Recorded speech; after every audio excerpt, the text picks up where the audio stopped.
Salut les amis. Aujourd'hui, nouvelle présentation moto. Celle-ci fait partie de la famille. Vous l'avez peut-être déjà vue dans d'autres vidéos. C'est celle de madame. Donc je vous présente sa MT-09. C'est donc une Yamaha MT-09 Phase 3. Il en restait quelques-unes encore en 2024. Celle-ci est un peu particulière puisqu'elle a été rabaissée d'environ 2 cm pour s'adapter à la taille de ma femme. La dénomination MT signifie Master of Torque, autrement dit maître du couple. La première MT-09 est arrivée en septembre 2013 sur le marché des roadsters de moyenne cylindrée, un segment très porteur en France. À l'époque, elle était équipée d'un moteur 3 cylindres de 847 cm3, réputé pour son punch et son caractère. En 2017, Yamaha opère une première refonte avec un design modernisé et quelques améliorations techniques. Puis, en 2021, grosse évolution. Augmentation de la cylindrée à 890 cm3. Plus d'électronique, 4 kg de moins, 4 chevaux de plus, un échappement revu et bien sûr la mise aux normes Euro 5. Enfin, en 2024, Yamaha introduit un restylage complet, qui est un peu plus consensuel à mon goût. Toujours plus d'électronique embarquée. Et surtout, le nouveau système YAMT, une sorte de boîte semi-automatique qui permet de rouler sans embrayage. Côté design, la nouvelle face avant ne passe pas inaperçue. Un style audacieux, pour ne pas dire spécial. Avec un petit côté robot, surtout dans cette livrée entièrement noire.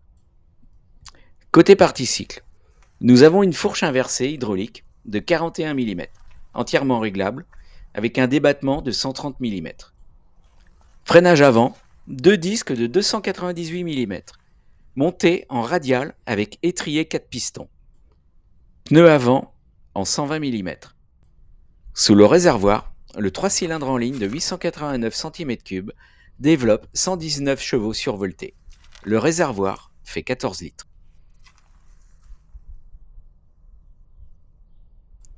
La selle est dite confort, mais honnêtement, faut mieux passer chez un sellier pour un vrai confort sur long trajet. Heureusement, elle était offerte en cadeau. La transmission est par chaîne, avec un shifter up and down de série. L'éclairage est 100% LED, à l'avant comme à l'arrière. Ici, nous avons un disque de 245 mm avec étrier simple piston et un pneu en 180 mm. Et voici le nouvel échappement, avec ses deux sorties vers le sol. Il est original, mais attention, en descendant des trottoirs et encore plus sur une moto rabaissée, ça peut vite frotter. Voici comment ils ont pu gagner un peu de poids. Ici, pas de cache, tout est apparent. On voit tous les câbles, toutes les durites. Au niveau finition, c'est quand même un peu moyen. Le levier de frein est réglable et les rétroviseurs offrent une vision correcte. À droite, nous avons le démarreur, le coupe-circuit et la molette de commande des menus. Je la trouve pas très pratique, elle est un peu petite quand même. Alors imaginez avec des gants d'hiver. À gauche, on a les classiques. Le bouton pour les phares, les clignotants, les warnings. Et aussi les boutons pour changer les modes moteur. Mais ça, je vous en reparlerai un peu plus tard. Et puis, ce qu'on a sous les yeux en permanence, le tableau de bord. Yamaha a choisi un écran assez petit, avec peu d'informations affichées simultanément. On retrouvera la vitesse, l'heure, le rapport engagé et les modes moteur. Pour le reste, il faut choisir deux infos supplémentaires, parmi la température moteur ou extérieure, la jauge à essence, les tripes, la conso. Bref, pour moi, Yamaha, ils ont fait un peu le minimum. C'est quand même dommage. Heureusement, l'écran reste lisible en toutes circonstances. Et ça, c'est déjà un bon point. Pour enjamber la moto, ça se fait très facilement. La relevée est tout aussi simple, grâce à son poids contenu de 189 kg tout plein fait. Je mesure 1m65. Je touche soit des deux pointes de pied, soit un pied à plat, selon la situation. Je rappelle que cette moto est rabaissée de 2 cm, mais honnêtement, je ne ressens pas une énorme différence par rapport à la version standard.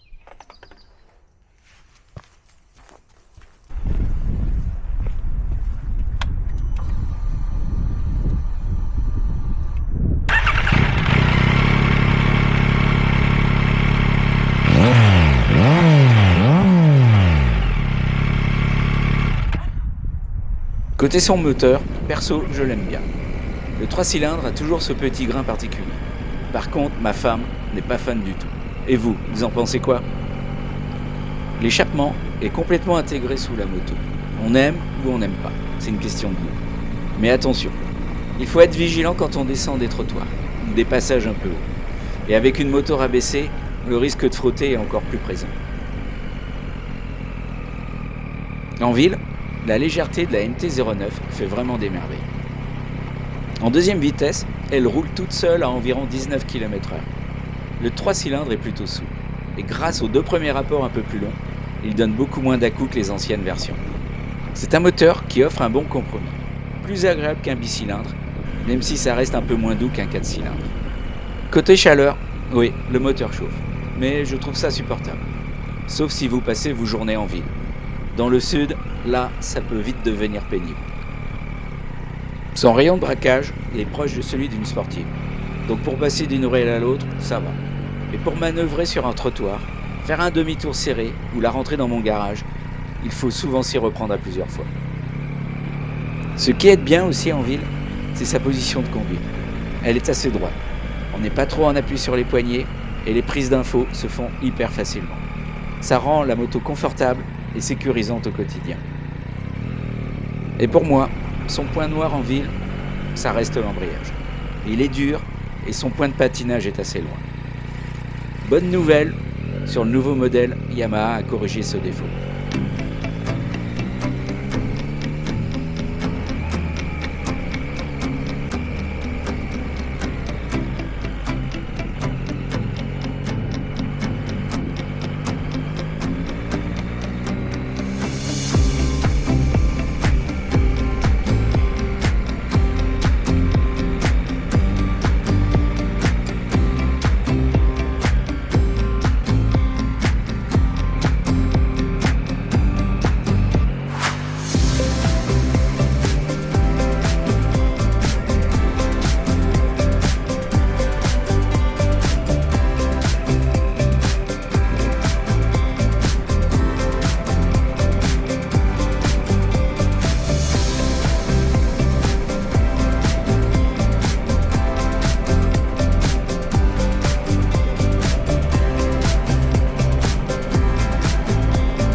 Et là, on arrive sur le terrain de jeu préféré de la MT-09, la route.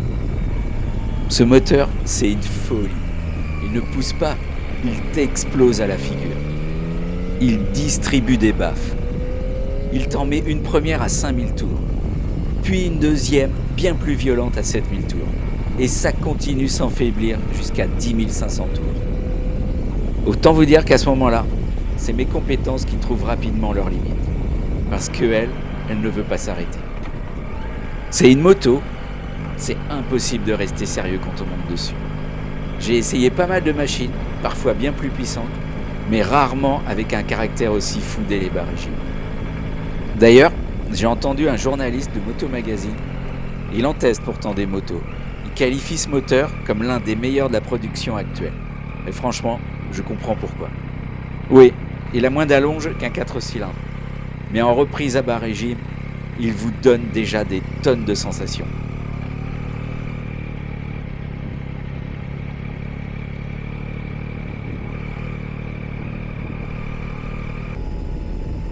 Côté freinage, rien à dire. C'est très efficace. Mention spéciale à l'arrière. Je le trouve parfait. Détail souvent oublié sur beaucoup de motos. En conduite cool, entre le frein moteur et ce frein arrière, on peut vraiment rouler sereinement. Pour moi, son défaut sur route, il provient des suspensions. beaucoup trop sèche à mon goût. Peut-être que c'est dû au rabaissement, car les MT-09, elles ont plutôt la réputation d'être trop molles. Là, j'aime pas leur réaction, surtout en virage, sur un bitume imparfait. Peut-être que la version SP, avec ses suspensions Öhlins, règle le problème. Mais dès que la route est nickel, c'est un régal. La moto, c'est un vrai vélo. Légère, avec un gros cadre périmétrique en alu. Ça assure. Pour la consommation, Yamaha annonce environ 5 litres au 100. Ce qui donnerait avec le réservoir de 14 litres une autonomie théorique d'environ 280 km. Mais en réalité, ça dépend énormément de la façon de conduire. Certains rapportent entre 6 litres 5 et 8 litres. Ça doit rouler très fort quand même. De mon côté, lors de ce galop d'essai assez varié, j'étais à 4 litres 2 au 100. Et ma femme, qui arrive avec cette moto à rouler tranquille, à la cool. Je pense qu'elle essaye de battre un record du monde. Elle arrive même des fois à 3 litres 6 au 100. Par contre, attention à la jauge d'essence. C'est clairement pas la jauge la plus précise du marché. Pour le fun, j'ai testé le départ arrêté. J'ai fait environ 4 secondes, mais je suis vraiment pas un spécialiste. En tout cas, ce que je peux dire, c'est qu'il faut s'accrocher au guidon. Côté boîte de vitesse, elle s'améliore, mais ça reste encore très ferme et sonore. Bon, au moins, c'est fiable, c'est déjà ça. En revanche, côté électronique, Yamaha a fait fort. Beaucoup d'aides dérivées de la R1, la sportive de la marque. Et ça marche très bien. Par exemple, sur mon départ arrêté, la moto a commencé à cabrer légèrement. Et l'anti-cabrage a géré ça de façon fluide, sans être intrusif. Peut-être que sans lui, ça ne serait pas passé pareil. Et puisqu'on parle électronique, un mot sur les modes moteurs. Il y en a 4. Le mode 4, réservé à la pluie. Là, la moto est bridée à 100 chevaux, avec une réponse à la poignée très douce. Parfait pour rouler en sécurité ou en ville. Le mode 3, idéal pour rouler cool, tranquille, sans se faire surprendre. Le mode 2, c'est celui à privilégier pour moi. Équilibré, du punch, mais pas trop brutal. Et enfin le mode 1. Là, c'est carrément le cheval fou. La réponse à la poignée est immédiate, ultra nerveuse. C'est fun, mais à la longue, ça devient fatigant. Le shifter, ou quick shifter, est un système électronique qui permet de passer les vitesses sans utiliser l'embrayage et sans couper les gaz à la montée. Sur la MT-09, il est installé de série et il fonctionne dans les deux sens, en montée et en rétrogradage. Concrètement, à l'accélération, il coupe brièvement l'allumage pour permettre le changement de rapport en douceur. Et au rétrogradage, il synchronise le régime moteur pour éviter les à-coups. Sur cette moto, il marche plutôt bien, à condition d'être un peu ferme sur le sélecteur, surtout à bas régime. Mais plus on monte dans les tours, plus le système devient fluide et précis. Ça apporte un vrai plaisir de conduire et un petit côté sportif vraiment sympa. Bon, sur voie rapide, comme vous vous en doutez, vu la tête de la moto, on va en prendre plein la quiche. Ça se passe plutôt bien jusqu'à environ 110. Après, tout dépendra surtout de votre résistance personnelle, au bruit et à la force du vent. Car côté moteur et châssis, la moto reste totalement imperturbable. Sauf à arriver à des vitesses extrêmes, où là, on va ressentir un léger guidonnage. Un petit mot sur le duo. Comme vous vous en doutez, ça sera pas très confortable. Selle pas très épaisse, pas de poignée de maintien, et les repose-pieds sont quand même placés très haut. Voici donc ma conclusion sur cette MT-09, sous le soleil couchant d'une fin septembre. J'ai passé un excellent moment avec elle. Alors ses points forts.